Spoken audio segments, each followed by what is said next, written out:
22nd of September 2023, This and That and What the Fuck Else, episode 179. This one I'm going to talk a little bit about the changes I see in the attitude towards Ukraine. But before we go, I'm going to show you a slideshow. And this time it is not a nature spectacle from Russia. This time it is from Ukraine, and the Western taxpayers need to take note. This is where your hard-earned tax money ends.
I cannot even begin to imagine the money involved in what we saw now, and that is a fraction of what happens. But the tragedy is that with every one of those wrecks, there are Ukrainian lives involved. Think about that. And then we get to China. Assad's China visit to push ties to a new level. China expressed on Thursday that the visit of Syrian President Bashar al-Assad this week would elevate their bilateral relationship to a new level. Assad had arrived earlier in the day in Hangzhou, an eastern city in China, where he is scheduled to participate in the opening ceremony of the Asian Games on Saturday. Now, what is important to note about this is the fact that since the war started in Ukraine, and the Americans started with all their stories, the Chinese presidents refused to receive any one of them. He even refused to talk to them. And Biden is trying his best to get into talks with Xi Jinping, but the Chinese ignore it. Now, here we have President Assad from Syria on a state visit to China. What is important to take note of is that between Russia and China, they're going to get Turkey out of Syria. And once that happens, that American bases there better pack up and leave fast, because they're not going to make it. The Middle East is changing, and the Americans refuse to take note of it. And then we get to this insanity. Poland says President Putin is behind Italy's migration crisis. Deputy Minister of Foreign Affairs Arkadaluza said he believes Russian President Vladimir Putin is behind the scenes of the immigrant overflow on Italy's resort island of Lampedusa. I cannot understand this, but that is the Europeans. Blame everything on Putin. And then we get to this, and most of you must have known or heard about that. When Blinken was in Kiev, there was an attack on a Ukrainian city with a rocket which killed a few people. And the Ukrainians made a hell of a story of it, and the Western press made a hell of a story of it. And then this appears. And it was the New York Times that did this investigation. The tragedy in Ukrainian-controlled Konstantinovka, which killed 17 people, occurred due to an abnormal launch of an anti-aircraft missile from the air defense system of the Ukrainian armed forces. Now this is a change, because usually when this bullshit stories has been spread and the contrary is proven, the Western press is silent. But this time the New York Times published this. The temperature in the West is changing for Zelensky. And then we get this. Polish President Duda compared Ukraine to a drowning person, and that Poland needs to protect itself from being drowned by the drowning person. That is a mouthful. And Poland was putting everything on the table in their alliance with Ukraine. Poland was at a stage, it looked like they were ready to take on Russia themselves. But I think sanity is coming back to the table. And then there's this article. American media drew attention to the high losses in the ranks of the armed forces of Ukraine. Military Watch magazine reported that the average life expectancy of soldiers on the front is about 4 hours. Journalists cite a statement from a former US Marine Corps officer who spoke about the cause of the battles near Artemovsk. The Marine also said that confusion reigned in the positions of the Ukrainian troops, which led to even greater losses. Well, the reality is beginning to come out, and the Western press seems to be taking notice of it. For almost 18 months they've been bullshitting everybody about what's going on there. And then you have this. Slovakia's pro-peace opposition worries Western diplomats. We are a peaceful country. We will not send a single round to Ukraine. These words uttered by the rising Slovak opposition leader have the West worried. They will have to sit down anyway and find an agreement, Robert Fico said, of the Russian-Ukraine conflict during a massive pre-election rally. Russia will never leave Crimea, never leave the territories that it controls. And this is it. We can see that in the European nations, many of them, the resistance against this Ukraine bottomless pit is building every day. And then we get this from Hungary. Hungary will block EU attempts to sanction the Russian nuclear industry. Attempts are continuing. They can't, because it would be contrary to our national interest, and we will veto it, Hungarian Foreign Minister. Another one. And then we have this. US House Speaker denies Zelensky limelight. House Speaker Kevin McCarthy explained that he denied Ukrainian President Vladimir Zelensky the chance to address the House of Representatives to appeal for more aid because he wants more accountability for the aid sent to Kiev. And there it goes. Who can remember the last time he was there and he spoke to the House? What a spectacle it was. And then you get this. Any money we give to Ukraine, we're borrowing from our future, US Congressman. US Republican Congressman Byron Donald said there is no money in the House right now for Ukraine, adding that it's not a good time for Zelensky to be in the States. He also mentioned that what's happening in Ukraine is actually the fault of the leadership of Joe Biden. More resistance. And then we have this. Poland stops weapon supplies to Ukraine. Poland will no longer provide arms to the Ukrainian military, Prime Minister Morawiecki has said, adding that Warsaw would instead shift focus to its own security.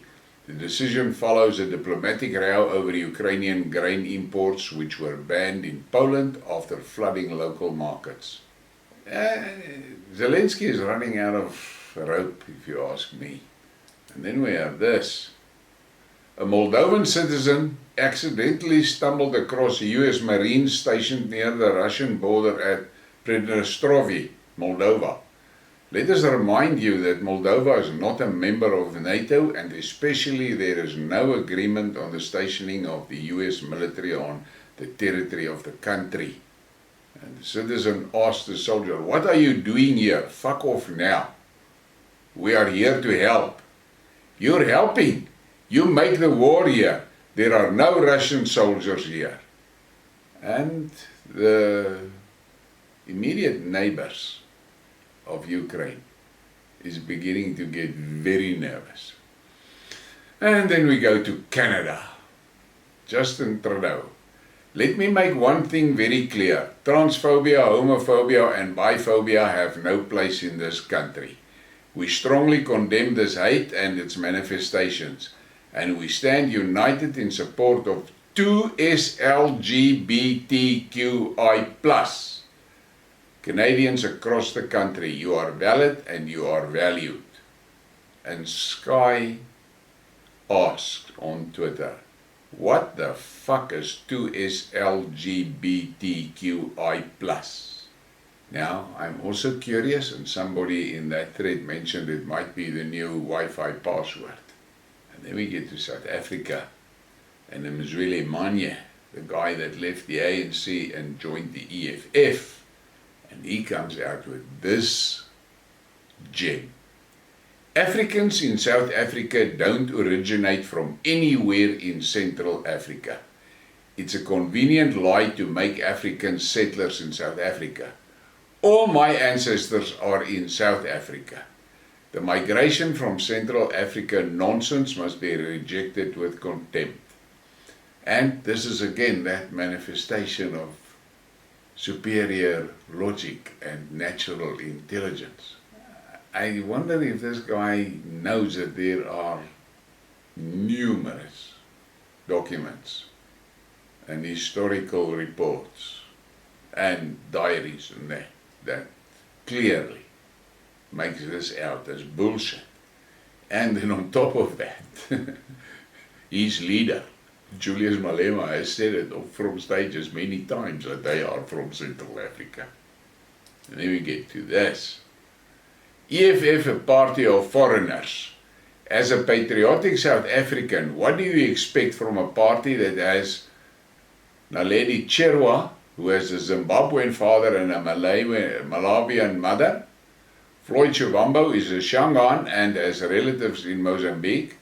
Some say Julius Malema's father is a Zimbabwean. Let that sink in. And then, let me show you this map. And this is a map that Manye must take a look at. And it shows you all the migrations. Interesting. The next map I want to show you is a map of Ukraine. And for those that are not 100% sure on the geography there, this shows you the regions that Russia has already annexed. And then those little blotches there with the black lines in it is territory that is still occupied by Ukrainian troops. But interesting to look at. Kherson region, 1 million people. Zaporizhzhia, 1.6 million. Donetsk, 4 million. Lugansk, 2.2 million.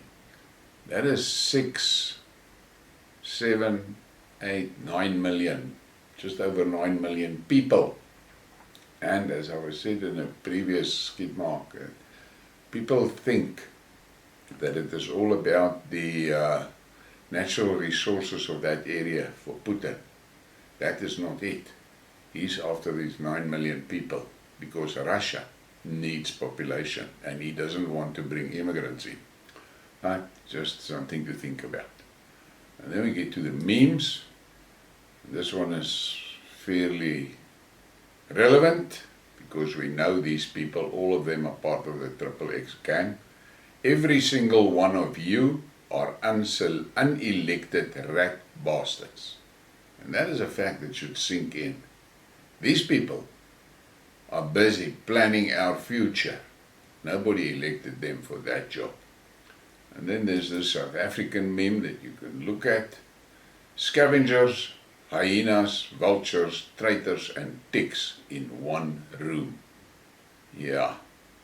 And the next one, there's a guy that is a pilot and he's a fairly active poster on Twitter. He posted this image and he asked, is that an Airbus? And then he gave the number, and then he mentioned a Russian airplane and he gave the number. Well, I don't know what plane that is. I'm actually struggling to see a plane there. I don't know about you, maybe you know what plane that is. And then I have to show you this. And I just laughed when I saw this. Wat 'n fok, COVID kelders. And you can read it, I'm not going to read those words, but I just smiled. The supporter sent it to me. And then the next meme. On this one I want to talk a bit, because there's a lot of stories about Putin and Xi Jinping as part of the New World Order and all that crap. They take images like this. Putin there with the Queen and with the Pope, and then they say it's all for show, implying that he's part of that. The reality is this. Putin is the president of Russia. He's been it for more than 20 years. He has seen 5 American presidents come and go. So, presidencies come and go. And obviously, top world leaders will meet him and he will meet them and what? And then the people put these images up and they make the deduction that he's now part of that party. That is nonsense and it should stop. And I'm going to say it again.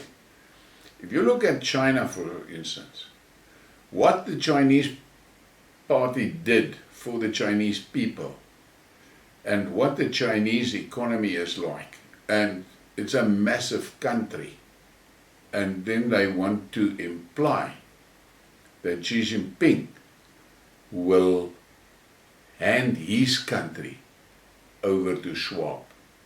What type of drugs do you use when you think that? Same for Putin. He's fighting a war to preserve Russia.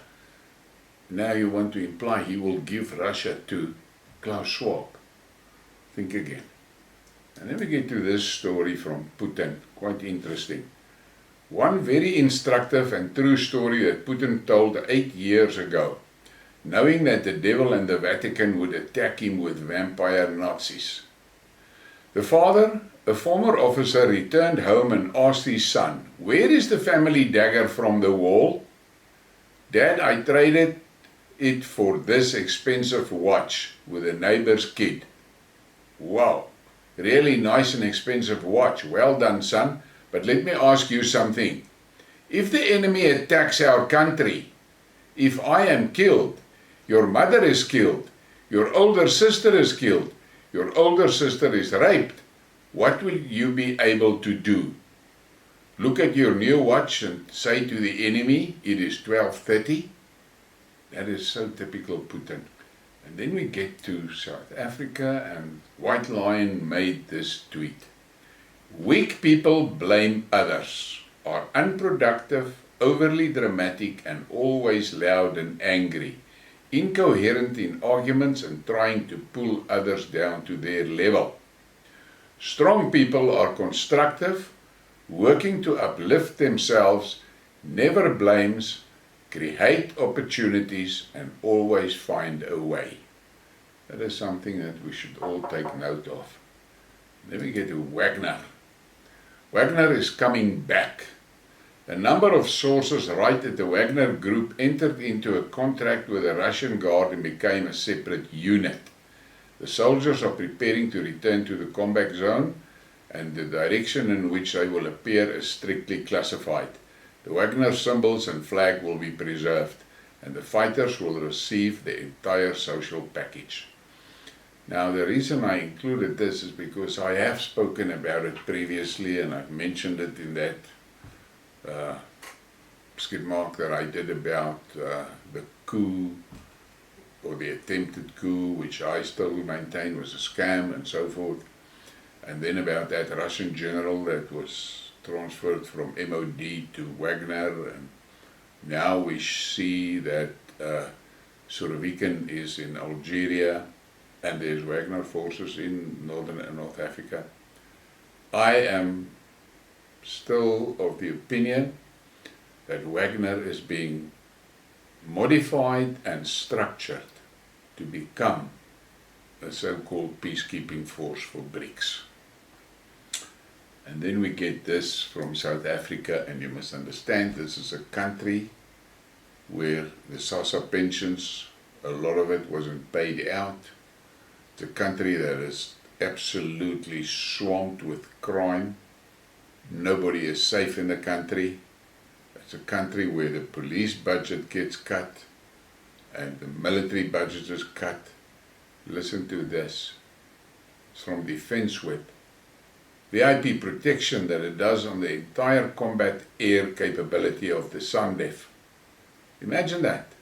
They spend more on VIP protection than on the Air Protection Service, National Defense Force, including the Hawks, Gripens and Rooivalks. The number are revealing. Oliver stated that the government is for the 2023 financial year spending 3.4 billion rand on mobile and static VIP protection, including 1.7 billion on mobile VIP protection, dwarfing the 2.5 billion allocated to the Hawks, a crucial crime fighting unit. Let that sink in. Well, now we get to that back page, and today a supporter has sent 2 men that I have to include, and I hope the chicks will smile as well. Enjoy.